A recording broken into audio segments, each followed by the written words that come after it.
자, 오늘 본문의 말씀은 6번째 나팔 재앙과 7번째 나팔 재앙 사이에 막간에 보여지는 환상의 내용입니다. 1절을 보면 내가 또 보니 힘센 다른 천사가 구름을 입고 하늘에서 내려오는데 라고 말씀합니다. 여기에 힘이 있어 보이는데 이전에 봤던 천사들과는 다르다는 말입니다. 그러니까 바로 앞에 6번째 나팔 재앙을 일으키는 이 네 천사와는 대비되는 다른 천사라는 겁니다. 그 네 천사는 아주 보기만 해도 흉측하고 뭔가 이렇게 지옥의 사자 같은 그런 느낌이 드는 반면에 그것과는 전혀 다른 느낌의 힘센 천사다라는 그런 의미입니다. 그렇다면 이 힘센 다른 천사는 누구를 의미하는 것이겠습니까? 1절 하반절부터 3절까지를 보면 이렇게 설명합니다. 그 위에 무지개가 있고 그 얼굴은 해 같고 그 발은 불기둥 같으며 그 손에는 펴놓은 작은 두루마리를 들고 그 오른 발은 바다를 밟고 왼발은 땅을 밟고 사자가 부르짖는 것 같이 큰 소리로 외치니 그가 외칠 때 7 우레가 그 소리를 말하더라. 그렇게 얘기합니다. 그런데 우리가 계시록을 읽으면서 우리가 제가 미리 말씀드린 대로 요한이 이걸 환상으로 보기 때문에 자기 눈에 보이는 대로 기록하는 겁니다. 그런데 우리가 그 보이는 느낌들을 우리가 전부 다를 다 이해할 수는 없지만 느낌은 알 수 있습니다. 바로 앞장에서 네 짐승, 네 천사를 이야기할 때는 아주 조금 약간 뱀 같은 꼬리에 아주 쏘는 게 있고 이런 모습을 묘사했습니다. 그런데 거기에 비해서 지금 1절 하반절부터 3절까지의 내용은 느낌이 어떻습니까? 느낌은 딱 보니까 좀 두렵습니까? 아니면 뭔가 참 영광스럽고 좀 환하고 이런 느낌입니까? 읽으면 두 번째 이야기했던 그런 느낌이 들 겁니다. 그런데 이 느낌은 어디 느낌하고 똑같냐면 1장에서 예수님의 모습을 묘사할 때 그리고 6장에서 예수님의 모습을 묘사할 때 그 내용과 비슷합니다. 똑같지는 않지만 흡사하다는 겁니다. 그래서 학자들 사이에서는 이분이 예수님이다. 왜냐하면 땅과 바다를 밟고 다스리는 자로 등장하기 때문에 예수님이다. 이렇게 하는 분이 있고 또 어떤 분은 예수의 권세를 위임받은 천사일 거다라고 이야기하는 사람도 있습니다. 아무튼 그 힘센 천사가 사자처럼 큰 소리로 부르짖으니까 7 우레가 소리를 내어서 7마디를 말을 했습니다. 그때 요한이 지금 소리가 들리는 대로 보이는 대로 막 기록을 하고 있는 상황인데 그래서 소리가 들리니까 그걸 기록하려고 하니까 천사가 기록하지 마라 이야기합니다. 그 내용은 여기서 지금 들렸던 음성은 임봉하고 기록하지 말라 그렇게 이야기합니다. 그래서 요한이 그 소리가 자기는 어떤 내용인지 알았지만 그렇지만 기록하지 않았다라고 지금 성경 기록하고 있습니다. 자, 여기서 우리가 하나 알 수 있는 것은 뭐냐면 하나님께서 교회에게 인을 떼서 알려주는 말씀이 있는가 하면 봉인해서 감추인 말씀도 있다는 겁니다. 다시 말하면 지금 우리에게 계시된 하나님께서 우리에게 계시로 주신 이 말씀이 하나님이 하신 말씀 전부 다는 아니라는 겁니다. 하나님이 하신 말씀 전부 다는 아닌데 그런데 계시하신 말씀 일부를 하나님께서 우리에게 말씀하고 있습니다. 하나님께 이렇게 하신 이유는 계시하신 요 말씀만 우리가 아는 것으로도 우리의 구원에 충분하기 때문입니다. 우리가 알아야 할 만큼 그리고 우리가 알 수 있는 만큼 하나님은 우리에게 알려주십니다. 그것만으로도 우리에게 충분하다는 겁니다. 하나님께서 임봉하고 감추인 것은 그것을 찾으려고 애써 찾아라 이런 의미가 아닙니다.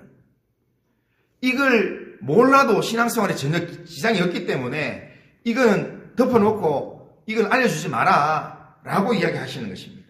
모르는 영역으로 남겨두라는 겁니다. 모르는 영역으로 남겨두어도 괜찮습니다. 우리는 모든 것을 다 알아야 믿을 수 있고 모든 것을 다 알아야 순종할 수 있는 게 아닙니다. 신앙생활은 다 알지 않아도 다 몰라도 우리가 믿으면 알 수 있습니다. 그리고 믿으면 순종할 수 있게끔 하는 것이 이게 신앙생활입니다.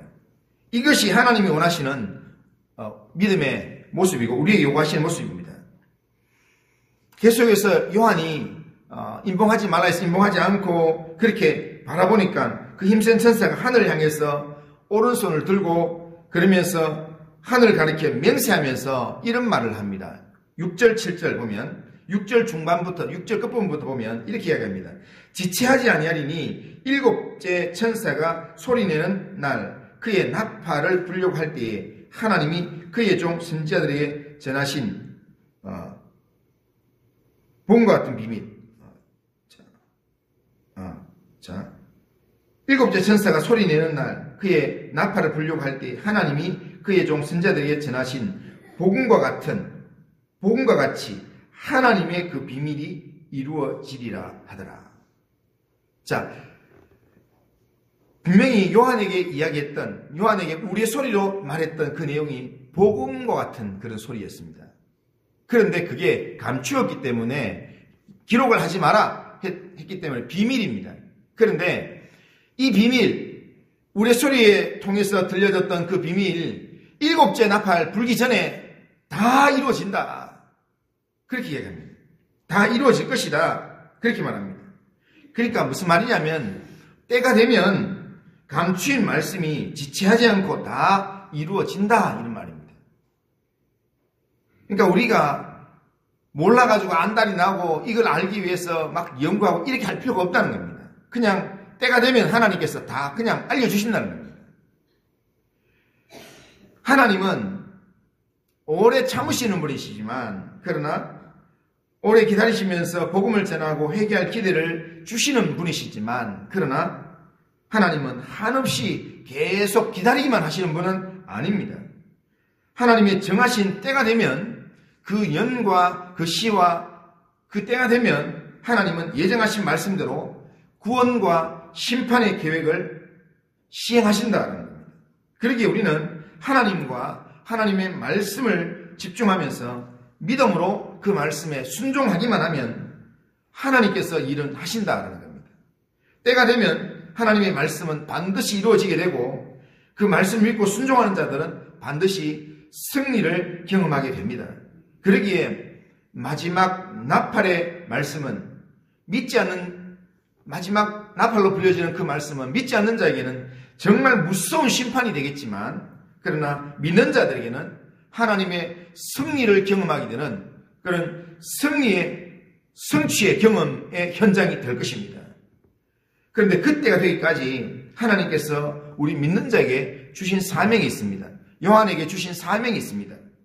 그래서 본문 8절 이하에 주님께서 요한에게 두루마리의 말씀을 주시면서 먹으라고 이야기합니다.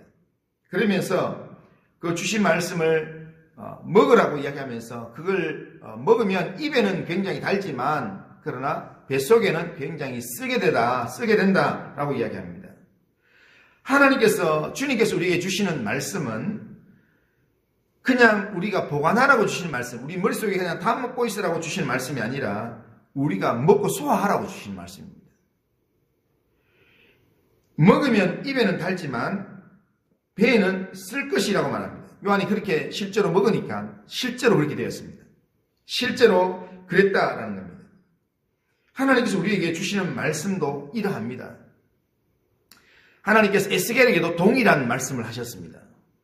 이 말씀이 에스겔에게 말씀하신 말씀이나 이사야에게 하신 말씀이나 예레미야에게 하신 말씀이나 또한 이 요한에게 하신 말씀이나 이 말씀들은 두 가지 방향성이 있습니다. 하나는 믿는 자에게 기쁨이 되는 말씀이고 복음이 되는 말씀이고 믿지 않는 자들, 하나님을 대적하고 하나님을 떠나고 그리고 보이지 않는 곳에서 정말 성전벽 뒤에서 엉뚱한 짓 하고 엄란한 짓 하고 있는 그 사람들에게는 하나님의 무서운 재앙의 심판이 다가오는 그런 내용이라는 겁니다.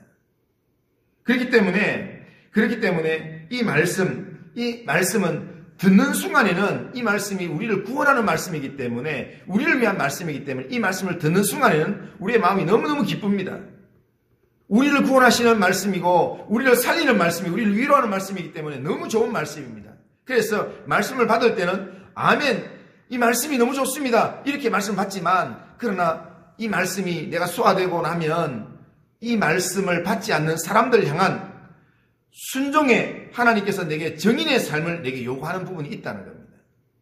아직도 주님께서 3분의 1을 세상에 있는 하나님을 대적하는 사람들 중에 3분의 1을 하나님께서 심판하시면서 3분의 1을 남겨놓으신 이유는 그 재앙을 통해서 하나님의 소리를 듣게 만들고, 또한 남겨놓은 옆에 있는 믿음의 사람들을 통해서 하나님의 마음이 어떤가를 가르쳐주기 위해서 우리를 거기 남겨둔다는 것입니다.